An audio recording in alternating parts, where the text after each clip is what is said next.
guia do Google. Então, certo. Então, se vocês se lembram bem, nossa última aula foi o módulo 10, o empreendedor individual. Deixa eu colocar aqui a corzinha para fazer os destaques. Então, nessa aula a gente viu um pouquinho do empreendedor individual, o Estado e os tributos, e a gente tinha parado nessa parte aqui do marketing pessoal, certo? Então, nós vamos retomar desde aqui. Então, aqui tem algumas observações que eu fiz no próprio material, observações que vocês também podem preencher no caderno de vocês, que algumas profissões, o empreendedor individual, aquela informalidade que a gente viu, os benefícios que ele tem ao se regularizar como um microempreendedor, certo? Isso daqui tudo, o Estado, a quantidade de tributo que eles pagam, o retorno que nós não temos desse dinheiro que é arrecadado e que deveria ter, certo? Inclusive, tivemos o exemplo aqui do bairro, se vocês conhecem algum bairro que não teria saneamento básico. Aqui nós não temos tanto esse problema, mas em outros lugares isso é um problema comum, certo? Então, só para ficar ao conhecimento de vocês das outras realidades que existem. Daqui as perguntas que eu ainda irei liberar para vocês no plural, porque a gente não tinha finalizado esse módulo. Então, retomando aqui a atividade 2, que foi o nosso último ponto a ser discutido na nossa aula.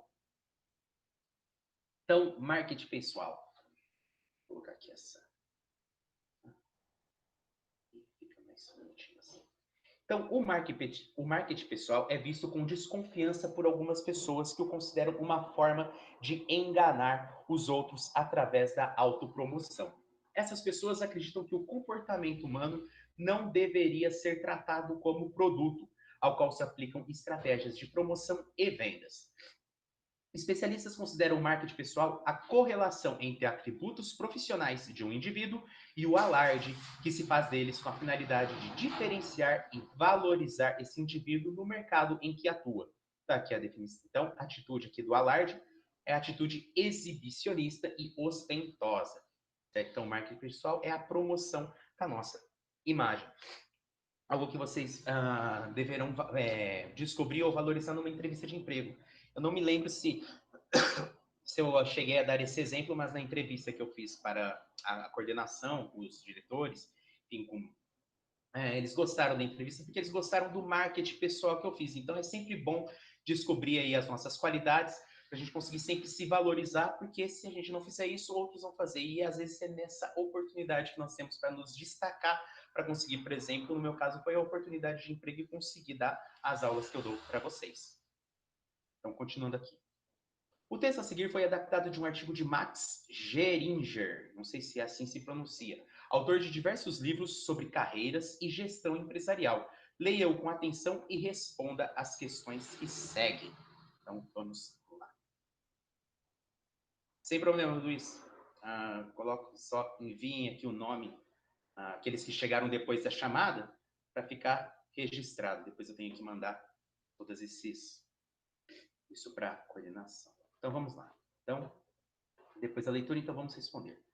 Por que ótimos funcionários muitas vezes não conseguem ser promovidos? Porque eles estão fazendo tudo certo, mas esquecem de algo muito importante: o marketing pessoal. Deixa eu aqui grifar. O marketing pessoal. Marketing é o conjunto de ferramentas que uma empresa usa para fazer com que os seus produtos sejam conhecidos, apreciados e comprados. Ou seja, marketing está tá bastante ligado com muito conteúdo que a gente viu no caderno anterior, certo? Principalmente dos produtos.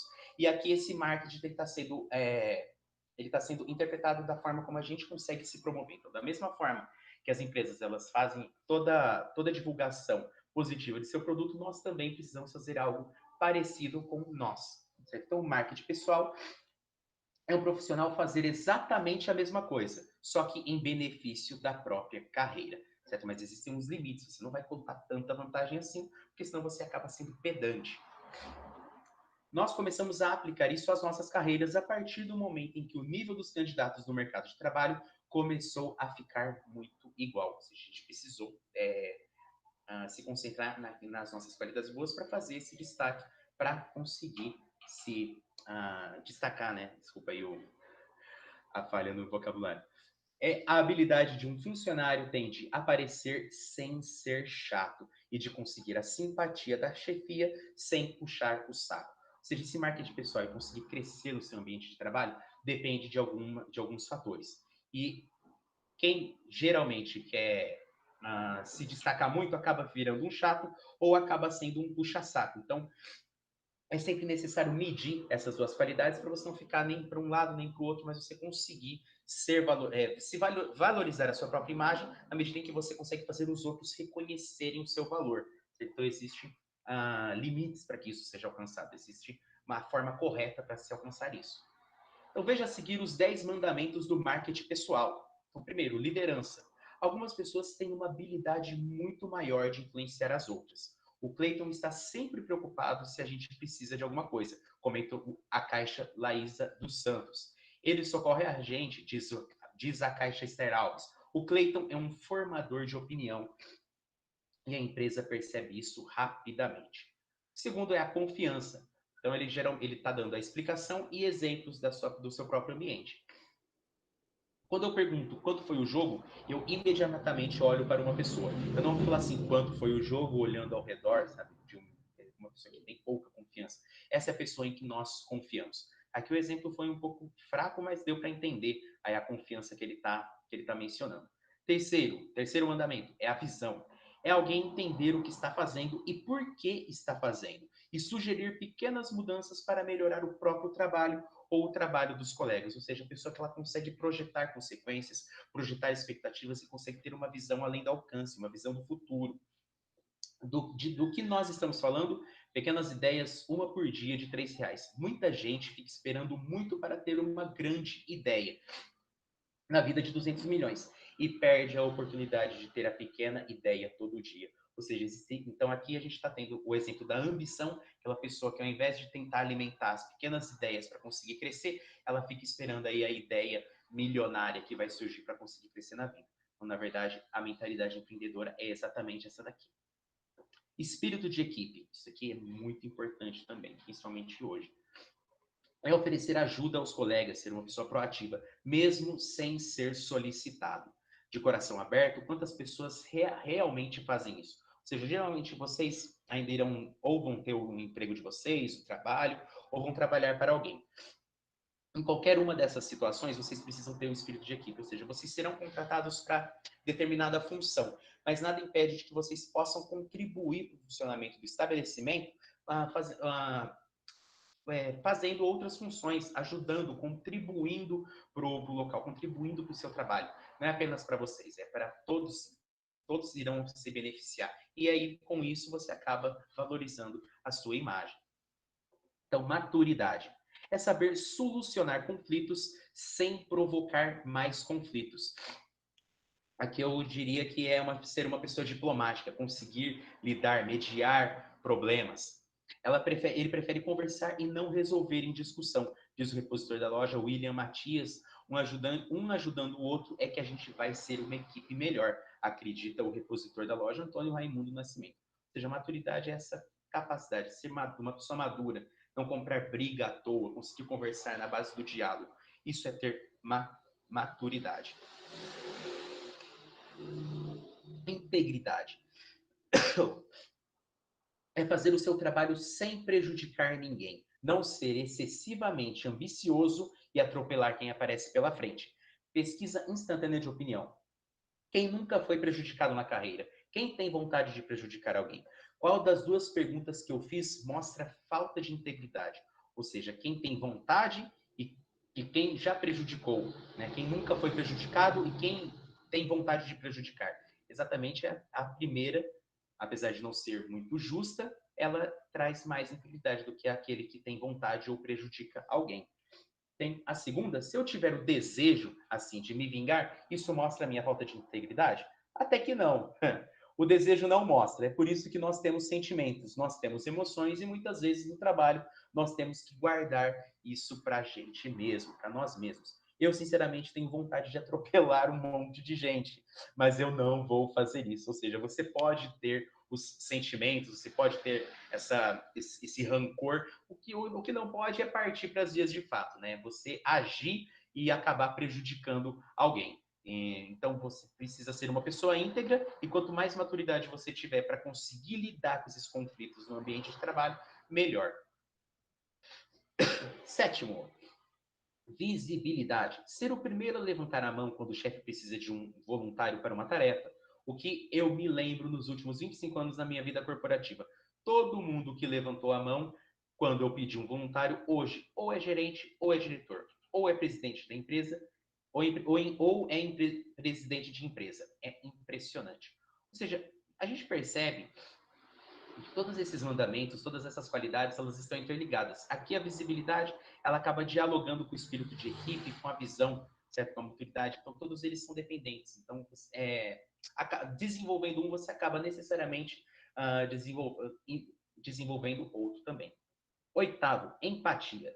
É saber elogiar o trabalho de um colega e reconhecer o mérito dos outros. Isso também é muito importante, porque não adianta você só encher a sua bola, tentar ficar massageando o seu próprio ego, tentando se valorizar.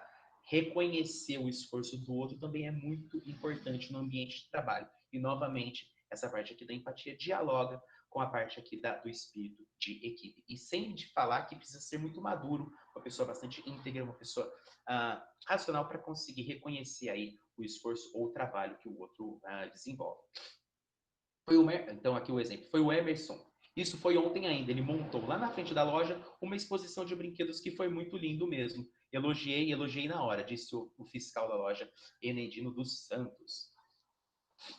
9. Otimismo. Isso também está em pauta, viu? Porque não há nada mais chato do que ficar ao lado de uma pessoa negativa que não consegue perceber os pontos positivos de determinado trabalho, serviço ou de determinada situação. Não é um otimismo burro, certo? Existe uma diferença entre a pessoa otimista e a pessoa ingênua, que é o otimista burro. Mas um otimismo com causa. A pressão do trabalho nos leva a imaginar que as coisas são piores do que realmente são. E nesses momentos é preciso ser um pouco otimista para conseguir aliviar, para conseguir pelo menos motivar a sua equipe ou motivar os seus funcionários ou se motivar também nesse processo todo do trabalho. E o 10º mandamento também é muito importante, que é a paciência. Acredito que esse seja o mais importante e que devemos desenvolver todos os dias, não só no ambiente de trabalho. Isso é o que acontece com jovens recém-formados no mercado de trabalho. Ou seja, vocês, em breve, então desenvolvam a paciência. Normalmente, uma pessoa com excelente formação acadêmica entra em uma empresa e 6 horas depois, acho que aqui ele deu uma exagerada, já está começando a pensar que ela não foi promovida. De todas as qualidades que nós podemos ter, a paciência é talvez a que, se a gente não tiver, vai nos prejudicar mais. Ou seja, a paciência é necessária tanto para o convívio em sociedade, como também para o trabalho que você vai exercer. O crescimento profissional ele não vem de uma hora para outra, ele requer muito esforço e bastante paciência. Evidentemente, não adianta ter tudo isso se o funcionário não consegue fazer aquilo que ele tem, aquilo que ele é pago para fazer, dar bons resultados de curto prazo. Ou seja, o funcionário ele precisa ser bom exercendo sua função, mas também ele pode desenvolver todas essas qualidades aqui para ele conseguir crescer, para ele conseguir se destacar, para ele conseguir alcançar aquela tão sonhada promoção. Voltando aqui.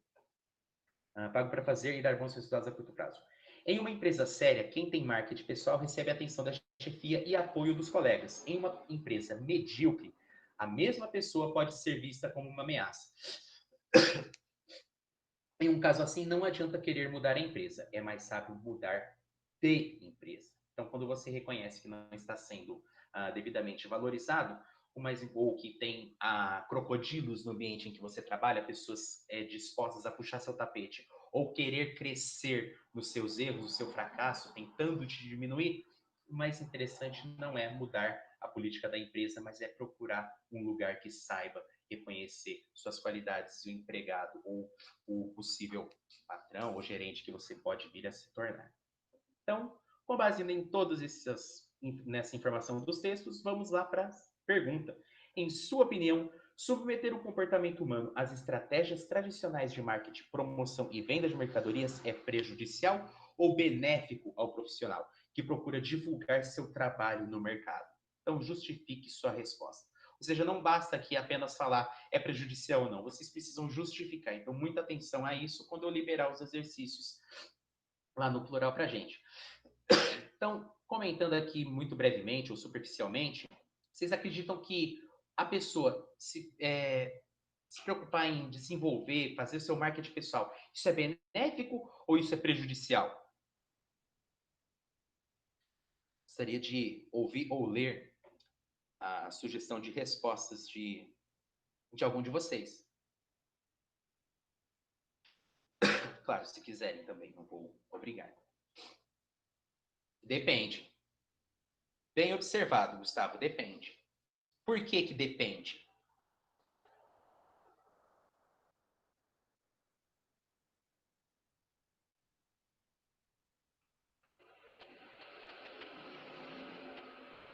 Será que ele está digitando? Eu não tenho acesso a essa informação.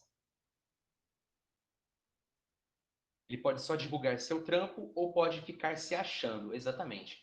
Que aí é aquela diferença que nós mencionamos, né, na leitura do texto, porque o cara, então, ele precisa saber dosar. Ele não pode ficar se achando para ser um pé no saco, ou ele também não pode ficar só puxando o saco da chefia. Então, ele precisa ponderar aí o marketing que ele faz. Outra coisa que também tá inclusa nesse marketing que as pessoas fazem de si mesmas, é o problema.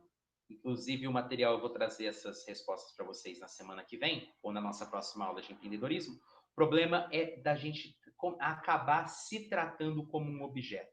Então, você precisa se valorizar, só que um dos lados prejudiciais é tentar tornar a gente um objeto próprio do consumo, ou seja, nesse cenário capitalista, eu acabo me tornando um objeto e tentando me vender como se eu não fosse diferente dos objetos que eu acabo consumindo. Então, essa é uma das outras possíveis interpretações, essa daqui já atende para o lado mais negativo do marketing pessoal, certo? Mas, de fato, depende, Gustavo, depende, porque a pessoa ela precisa dosar aí o marketing que ela faz de si mesma, sem ser muito exagerado. Então, 2. As recomendações de Max Gehringer, deve ser assim que se pronuncia, devem ficar restritas ao ambiente de trabalho? Por quê? Então, essa daqui parece que é autoexplicativo, né? Então, nós temos esse autor e ele destacou, ele apresentou aí os mandamentos. Então, acabei de ler para vocês. Liderança, confiança, visão, espírito de equipe, maturidade, integridade, visibilidade, empatia, otimismo e paciência. Essas qualidades, esses mandamentos, eles devem ficar restritos, então, só ao ambiente de trabalho? É só no ambiente de trabalho que eu preciso ser uma pessoa íntegra, uma pessoa paciente, uma pessoa com espírito de equipe? É apenas no trabalho que eu preciso desenvolver essas qualidades? De maneira nenhuma, né, gente? São qualidades que eu preciso tentar ao máximo exercê-las ou agir ou praticá-las até mesmo fora do meu ambiente de trabalho, no meu ambiente familiar, seja ele familiar, profissional, pessoal. São qualidades boas, são qualidades positivas. E desenvolvendo elas, eu acabo fazendo isso do meu próprio caráter, ou seja, eu acabo sendo uma pessoa boa, não somente no meu ambiente de trabalho, mas também nos outros campos, nos outros setores da minha vida. Então, acredito que essa pergunta aqui ela não tenha tanta discrepância com pessoas discordando que é apenas no ambiente de trabalho que eu tenho que desenvolver essas qualidades. 3. Escolha no texto, essa daqui já é mais pessoal, certo? De Max, ele tem 3 mandamentos que você acredita possuir como qualidades.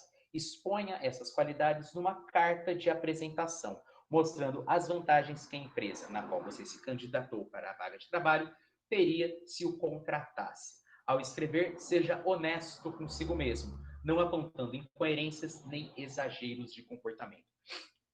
Esse exercício ele é bem interessante. Por que, que ele é interessante?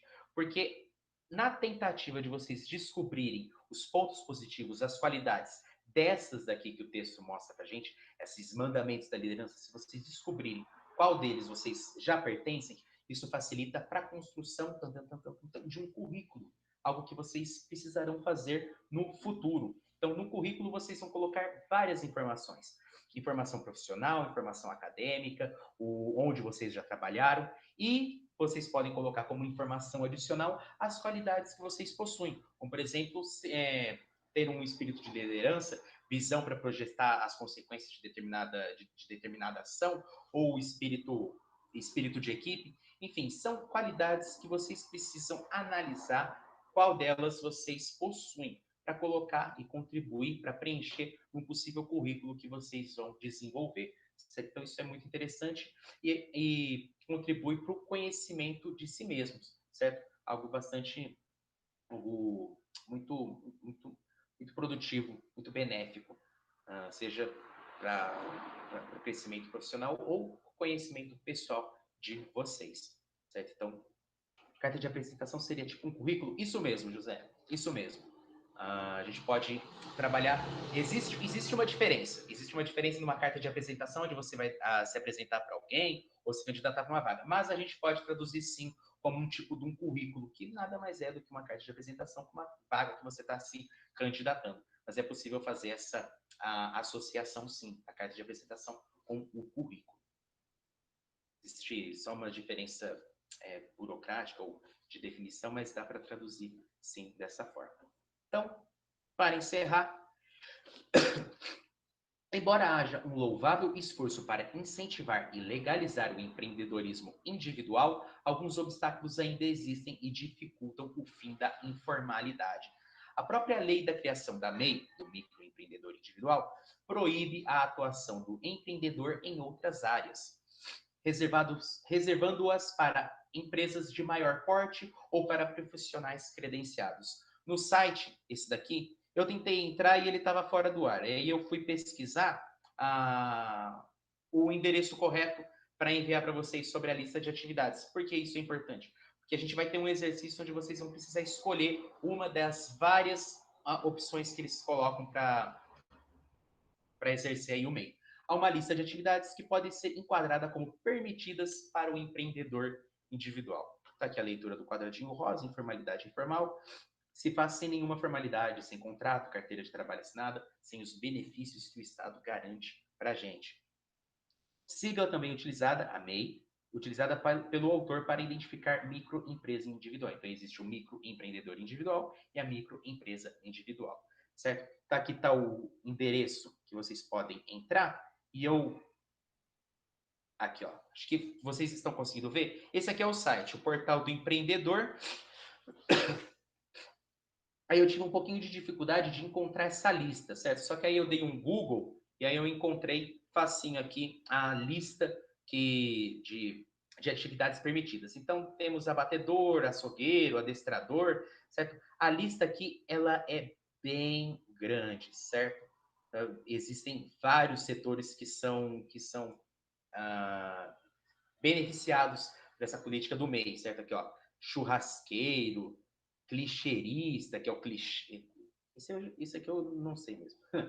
Coletor de resíduos não perigosos, colocador de piercing, certo? Então aqui vocês têm a atividade em ordem alfabética, ou vocês podem fazer aqui a barra de rolagem, não sei se vocês vão utilizar pelo computador ou pelo celular, certo? Existe aqui então dá para perceber que a lista é grande, certo? Então depois é impossível, seria impraticável ler todas essas para vocês. Eu achei essa daqui interessante, vinagreiro independente. Eu preciso pesquisar o que vem a ser essa daqui.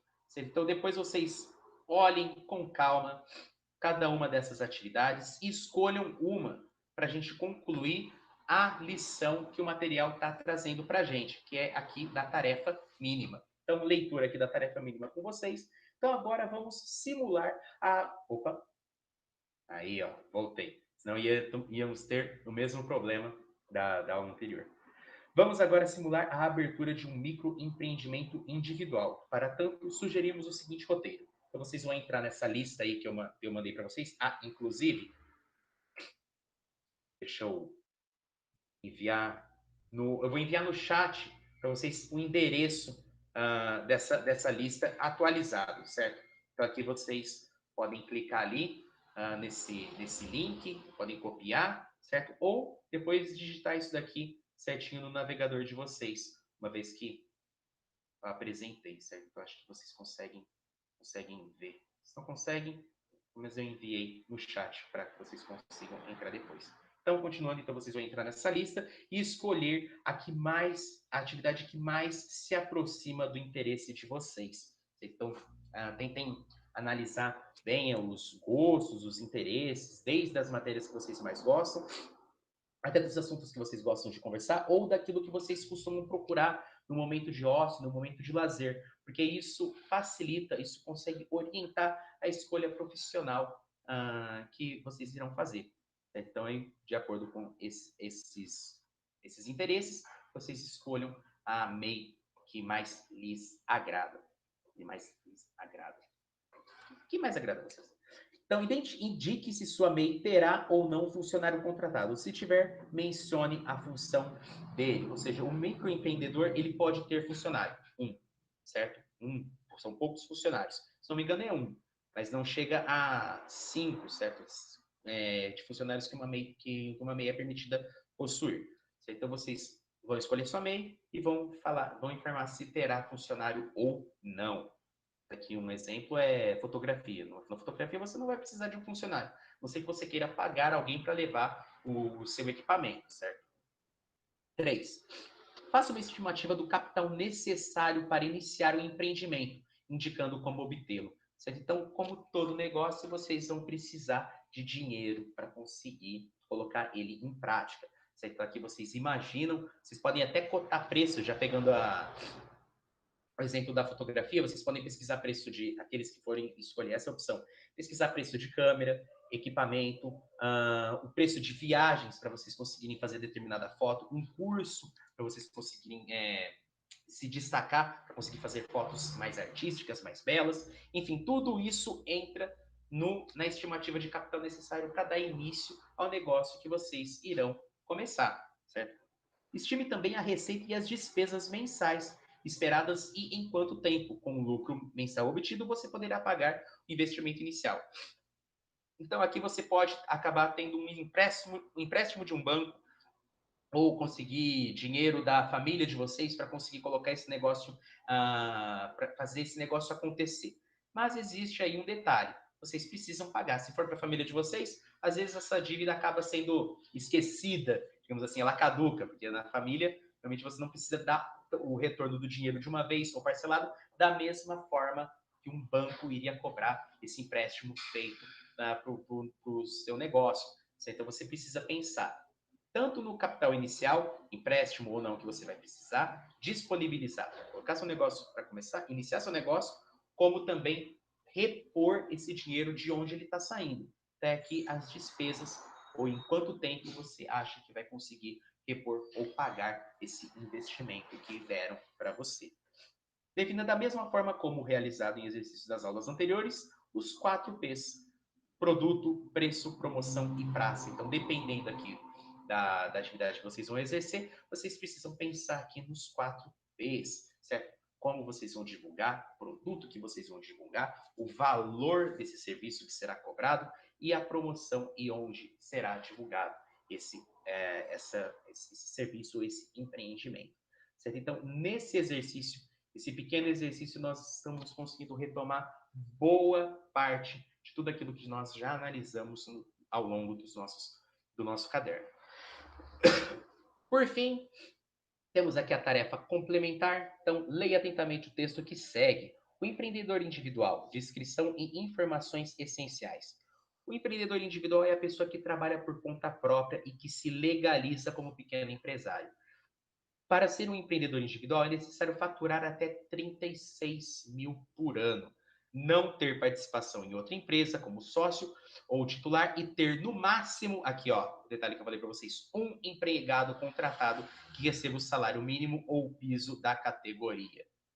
Interessante, né? Um empregado contratado como se abrisse a brecha para ter outros que não estão de carteira assinada. Enfim, entre as vantagens oferecidas ao empreendedor individual legalizado está o registro no Cadastro Nacional de Pessoas Jurídicas, CNPJ. E possuir uma CNPJ já te dá alguns benefícios, como descontos em determinados produtos, compra de automóveis, de terrenos, enfim, são exemplos. O que facilitará a abertura de conta bancária, que é um dos privilégios que a CNPJ oferece, o pedido de empréstimo e emissão de notas fiscais. Além disso, o empreendedor individual ficará isento de alguns impostos federais, pagará apenas o valor fixo mensal de R$ 52, R$56,15, comércio ou indústria, ou R$ 56,15, prestações de serviços, que será destinado à Previdência Social e ao ICMS ou ao ISS. Essas quantias serão atualizadas anualmente de acordo com o salário mínimo.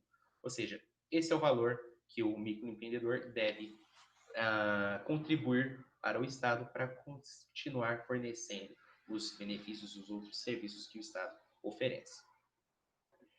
Então, aqui siglas, né? O que significa elas? Deixa eu chegar lá. Traz. Bom, enfim.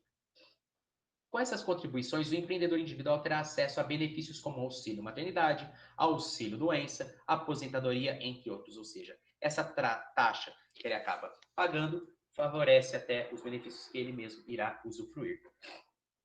Para se inscrever como empreendedor individual, o trabalhador deve exercer atividades em uma das categorias a seguir. Ele precisa exercer uma dessas. Comércio em geral, indústria em geral, serviços de natureza não intelectual, olha que interessante, sem regulamentação legal, como, por exemplo, ambulante, camelô, lavanderia, salão de beleza, artesão, costureira, reparação. Então, aqui temos os exemplos dos trabalhos de serviços de natureza não intelectual. Escritórios de serviços contábeis, prestação de serviços de creche, pré-escola, estabelecimentos de ensino fundamental, escolas técnicas, profissionais de ensino médio, de línguas estrangeiras. Aqui temos as demais atividades também que estão dentro dessa seção aqui, dentro desse tópico. Certo? Então aqui temos os exemplos. Tudo numa corridinha, gente, porque eu sei que vocês já têm outra aula e nossa aula finaliza agora às 11h40. Certo? Mas depois eu recomendo a leitura desse texto, que é apenas para contribuir com o crescimento, as informações desse tema.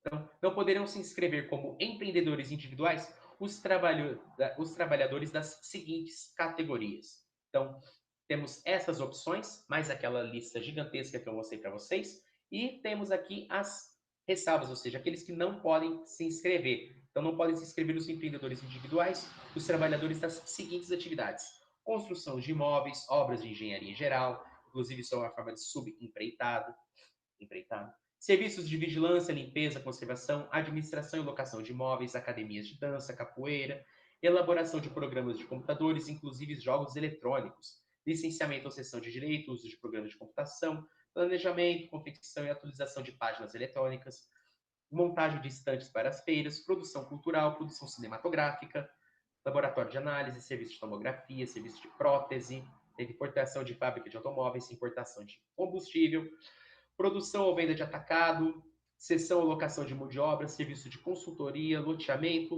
locação de imóveis próprios, certo? Exceto se incluir a prestação de serviço tributado do ISS.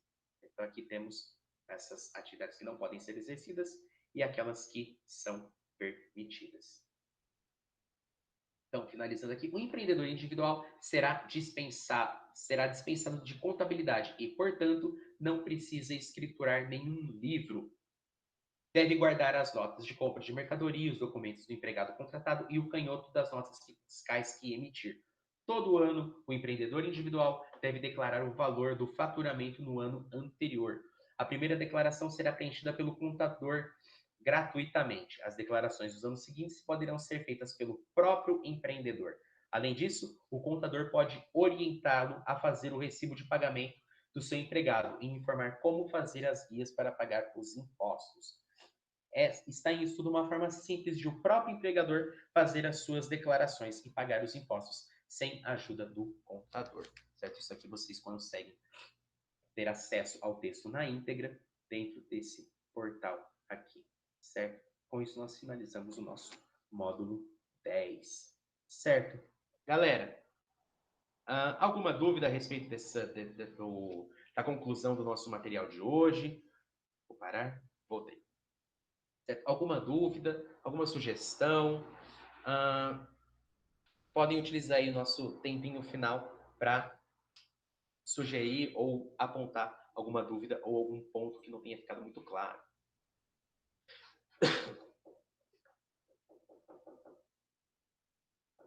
Bom, ao que parece, não temos. Certo? De qualquer maneira, tudo certo. Obrigado, Maria. Bom, eu agradeço a presença de vocês na nossa aula. Certo? vou liberar os exercícios no plural e, por favor, respondam, certo? Eu vou corrigir também os exercícios anteriores que eu liberei, certo? E até semana que vem, ok? Obrigado, gente, mais uma vez e até mais.